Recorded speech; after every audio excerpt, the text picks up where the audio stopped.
आभाळी आज सल्ला नतमस्तक मी त्या सर्वांसाठी ज्यांनी हा भारत घडवला. ही शुभ्राची पूर्वा रत्नापासून आजच्या या शुभ दिनी आपल्या सर्वांना प्रजासत्ताक दिनाच्या मनापासून शुभेच्छा देते. आजच्या कार्यक्रमाचे अध्यक्ष प्रमुख पाहुणे आदरणीय मुख्याध्यापक सर्व गुरुजन इथे उपस्थित सर्व पालक वर्ग आणि माझ्या मित्रमंडळी, आज आपण आपल्या देशाचा 76वा प्रजासत्ताक दिन साजरा करण्यासाठी एकत्र जमलेलो आहोत. अनेक थोर नेत्यांच्या वीरांच्या बलिदानामुळे आपला देश 15 ऑगस्ट 1947 या दिवशी इंग्रजांच्या गुलामीतून स्वतंत्र झाला. प्रथम त्या महापुरुषांना वंदन. परंतु आपल्याकडे तेव्हा राज्यकारभार सुरळीत चालावा यासाठी स्वतःचे संविधान होते.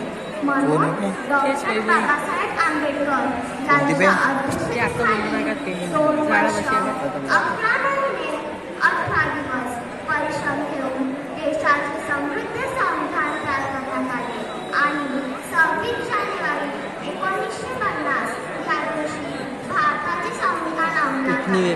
तेव्हापासून हा दिवस आपण दरवर्षी प्रजासत्ताक दिन वा गणराज्य दिन म्हणून साजरा करतो.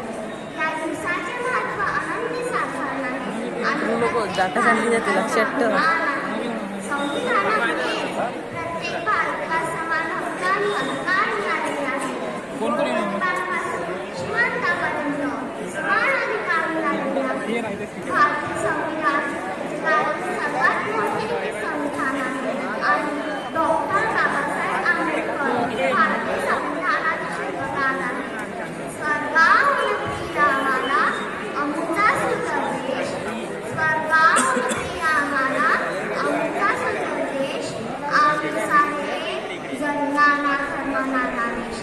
आपल्या देशात अनेक धर्मांचे, अनेक जाती पंथाचे लोक एकत्र बंधुभावाने राहतात. हा बंधुभाव आपल्या देशाच्या ऐक्यासाठी सर्व भारतीयांनी जोपासणे आवश्यक आहे.